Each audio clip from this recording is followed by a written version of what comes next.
What's up? Kamusta? So shoutout ka lo boss. Yeah, shoutout. O shoutout ka, baka may shoutout ka. Shoutout. Shoutout. So ayun, nandito tayo ngayon sa may Skygo Baliwag branch para dito sa bago nila na Skygo Pony. Alam ko 100cc to eh. So ayun, Skygo Pony 100. Ngayong 2022 meron silang bagong nilabas. Bago pa. Nakakatawa kasi alam niyo yun, naalala ko yung unang-una kong motor na binili dito yan sa Skygo Baliwag. Kinash natin yon pero second hand. Tapos nakita natin doon yung Skygo Pony. So yun yung talagang pinaka beginner bike ko. So yun nga, para doon sa mga gustong kumuha na ito, nandyan sa description box yung kanilang contact number at yung price nitong motor na to. Ayos na ayos yan. So yun nga, medyo naalala ko yung una nating motor, nakakatuwa to, ang daming upgrade nito, di ba? Compare dun sa yung old model ng Pony. Nakakatuwa kasi hindi nila inalis si Pony. Kala ko talaga ipi-phase out na nila. Yun pala, i-upgrade nila. Pero nakakatuwa dito kasi ang cute pa rin niya, Kaya ito yung pinili kong bike dati kasi abot ko siya. Pero ngayon mamaya ay isakyan natin. Maganda yung mga upgrade niya, maganda yung mga ginawa dito. So yun nga, dito sa kanyang headlight is halogen bulb pa rin naman yan. Malaki yung bulb niya, tapos merong maliit dito. And then napaka clear nung kanyang salamin na ginamit dito. So dito sa part nung kanyang headlight is glossy finish yan. Merong mga bracket dito na metal naman to, and then pwede mo siyang i-adjust kung medyo nabababaan ka or medyo natataasan ka. Pwede kasi may bolts dito.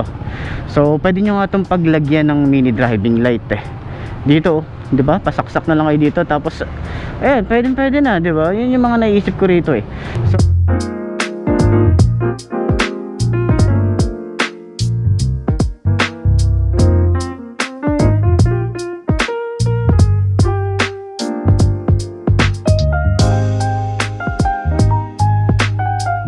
So ayan nga, yung kanyang signal light dito is pa-triangle yung kanyang design. Ang cute ng design niya, tapos flexible yan, di ba? Na babaliko-baliko yan. Pero syempre, ingat pa rin tayo dito kasi pag nasagi ito, mapuputol yan. Kahit sabihin natin medyo mumurahin lang yung mga ganitong signal light, Pero syempre, ingat pa rin tayo, okay?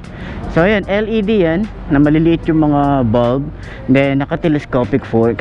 Medyo maliit lang talaga yung forks na ginamit dito. So glossy finish naman yan. At nagustuhan ko rito yung kanyang fender. Bulky pa rin siyang tingnan. Tapos eto, ang ganda ng paint na ginamit dito, diba? Glossy finish naman yan, na medyo may pagka-gray, dark gray, pero pagdating dito sa likod, ayan, pagdating dito sa likod is matte black na yan, diba? So naka disc brake dito, ang ganda rin ng disc brake nya, malaki-laki. Naka dual piston caliper, naka mugs, at ito ay tubeless na rin, diba? Diba? Ang liit ng motor na to, pero tubeless na yung kanyang tires dito. So yung mugs nya, merong decals dito na paikot yan, kabilaan naman yan, pati dun sa likod meron din. So ang kanyang brand dito is Kingstone. Ang size nito is 110/70 by 12. Kaya napaka-pakit niya talagang tingnan, pero hindi siya mukhang e-bike kung tutuusin, di ba? So ito yung mga modern classic para dun sa mga maliliit na kagaya ko na gusto yung mga classic bike na ganito, di ba? Pwede to. So dito naman sa part na to, yung busina niya, Euro 3 na rin pala to, Tapos ito ay timing chain. Ganda ng pintura nung makina niya, is naka matte finish.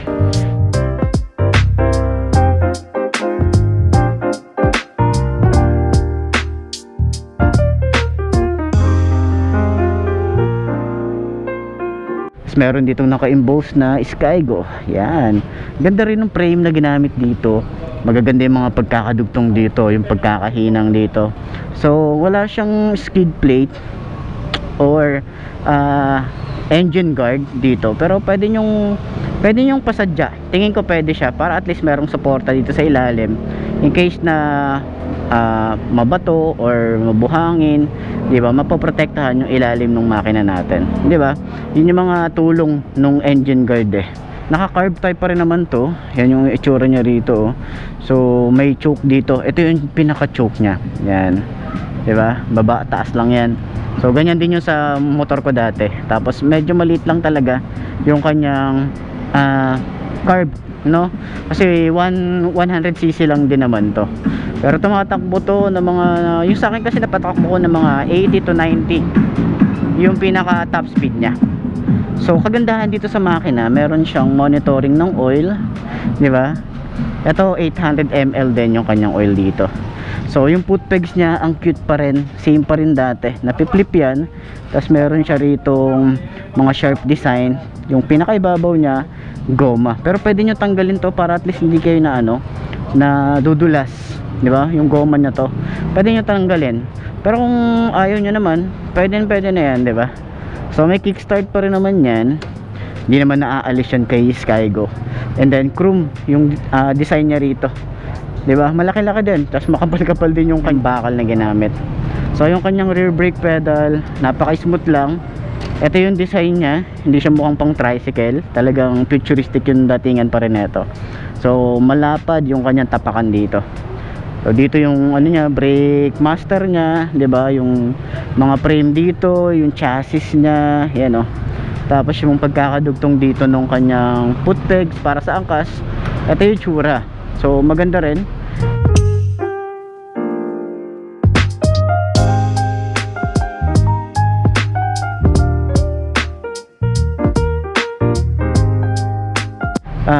Chrome design din siya, tapos may mga sharp design dito.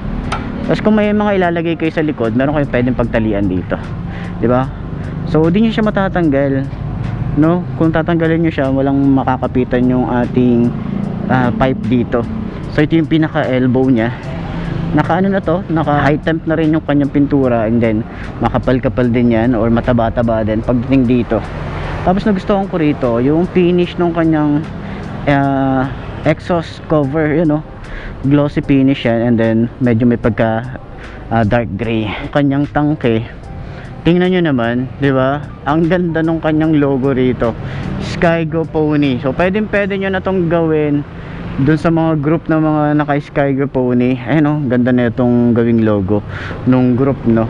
Tapos napaka minimalist lang nung kanyang decals dito, meron lang nakalagay na Skygo rito. Then may combination siya ng blue, black, gray. Yan. Tapos dito sa gilid yung pony, di ba? Ang galing, parang lang siya, flagship lang nung no? So ito, pwede nyo tanggalin to kapag binili nyo. Yan, satisfying sana yung kanyang pagtatanggal ng plastic.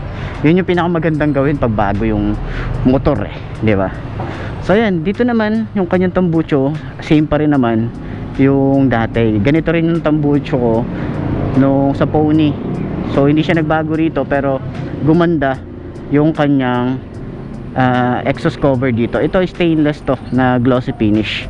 So naka disc brake dito sa likod, naka single piston caliper din, maganda-ganda rin. So tubeless na rin to. Ang size nung kanyang gulong is 120/70 by 12. So maganda-ganda rin, malapad-lapad din yung kanyang tires dito.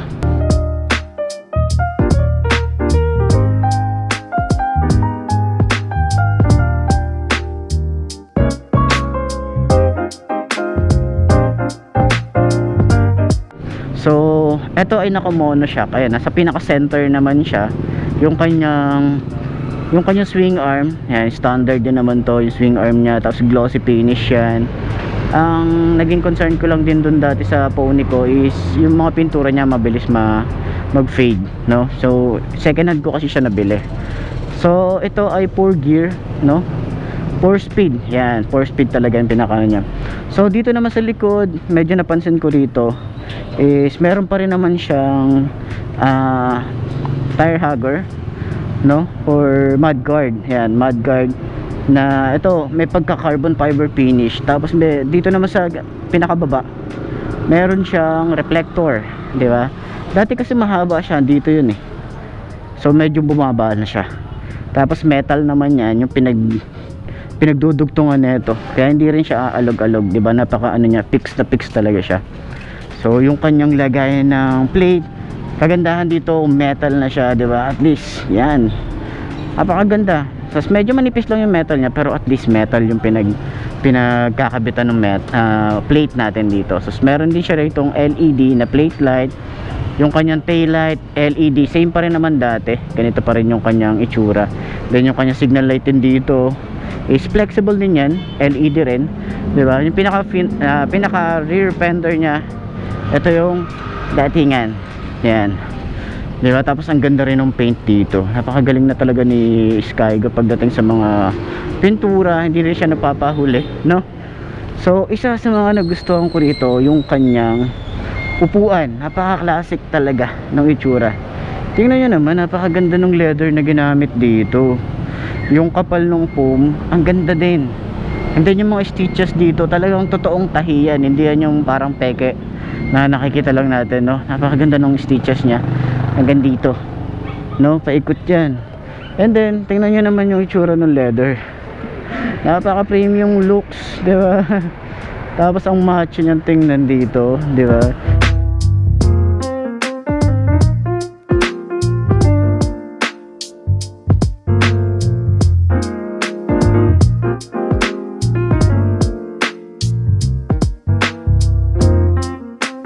Tapos dito naman sa side na to, yung kanyang grab bar, yan yung pinaka design nya, yan na yun, yan na yung pinaka grab bar nya. So napaka classic ng design nya. And then maganda rin yung kanyang pintura dito, ganda ng finish yung kanyang tangke, yan. Kung mapapansin natin dito, yung kanyang pintura, meron siyang, pag natatamaan siya ng sikat ng araw, yan makikita nyo, parang meron siyang mga glittery effect dito, diba? Si Skygo hindi rin nagpapahuli pagdating sa mga ganyang pintura, diba? Sa ngayon kasi puro halos ganyan yung mga makikita nating pintura. So, dito sa likod, yan, sprocket size neto is 36 or 38, hindi ko sure kung ilan, pero ayan, 38 yata to. Yan. So meron din siya ritong chain cover, flexible din yan, glossy finish, medyo medyo maputik lang kasi naulanan siya nung dinila rito. Yan. Pero glossy finish yan. And then yung kanyang sprocket is 38 nga. Ito ay naka side stand lang siya, wala tong center stand. So kung gusto nyong linisin yung kanyang chain, bili kayo ng paddock stand, di ba? Para kayo naka big bite, di ba? Astig, naka paddock stand pa kayo. So ayan, yung dito naman sa side na to, papansin natin dito, yan, naka timing chain, tapos merong Skygo dito na naka-emboss. Tapos ang ganda nung kanyang tapakan dito, napaka-cute talaga niya. Ito, naka single head shifter naman to. Yan, tapos napiflip to, pero bumabalik din yan. So dito, yung patayan ng gas. Yan, medyo maliit-liit lang yung tank niya, parang nasa 4 liters, no? Tapos tipid din to. Sa totoo lang, yun yung motor na nagustuhan ko dati kasi tipid yung kanyang fuel din dito. So kahit may sakay ako rito, is talagang humahatak din siya.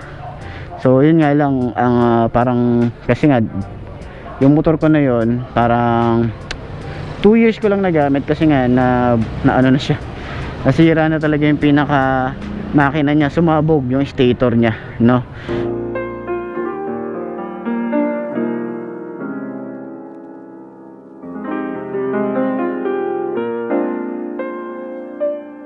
So nabili ko kasi siyang second hand, pero nagamit ko naman siya ng talagang yung pinaka naging motor ko, naging service ko, di ba? So ayan, sa kanyang handlebar, yan, chrome design din yan, ganda rin ng finish.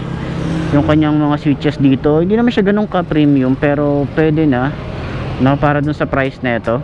So dito sa side is park light, headlight, and then meron din siyang built-in hazard, tapos electric starter. So yung lever na ginawa dito, medyo manipis-nipis lang, tsaka matte finish. Pag prines naman natin, goods. So dito sa part na to, meron siyang goma rito, no, para sa protector ng ating cable. So dito kasi ay pwede pa itong i-adjust, no, nakataas lang siya. Siguro dahil nga nung binaba dito, di na nila na-adjust. So yan nga, sa clutch nya, Yan, na-adjust naman yan kung natitigasan kayo, pero para sa akin malambot na siya. Yan, high and low. So wala tong flasher, signal light lang yung nakalagay dito. Yan, left and right, and then busina. So yung choke nya, pinakita ko dito, nandito sa baba. Okay, so wala tong flasher. So yung kanya ignition key, napakasimple lang. Tapos napansin ko rin dito, halos digital pa rin naman to. Makikita natin dito speedometer. May pagkakatanda ko, speedometer. And then meron siyang parang maliliit dito, yung ano niya, yung kanyang, hindi ko alam kung yung volts ba or may ganon, or RPM, mga ganon. Pero alam ko speedometer lang yun nandito eh. Tapos wala siyang fuel meter, no? Ang ginagawa ko is kinakapa ko lang siya kung tawag doon, inaalog ko siya kung meron pa siyang gasolina o wala, kasi wala siyang indicator eh, diba, ng fuel. So sa throttle pala niya, ito napaka-smooth lang, tsaka mababaw lang. Yun o, sa grip naman niya, yan, makapit din. Tapos medyo kakaiba lang din yung kanyang design, makapit siya, no? So ayun, sakyan naman natin. Ganyan yung itsura niya pag naka side stand, diba?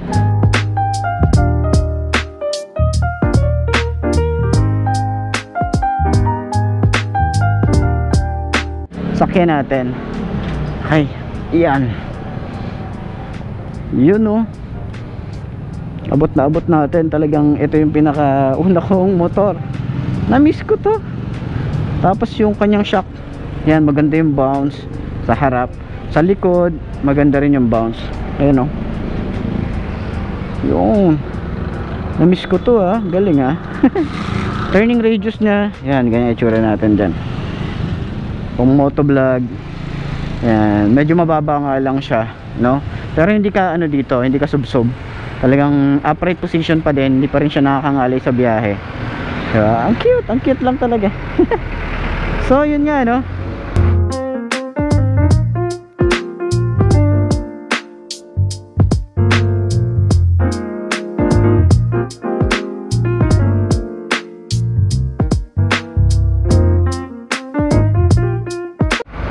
Yeah.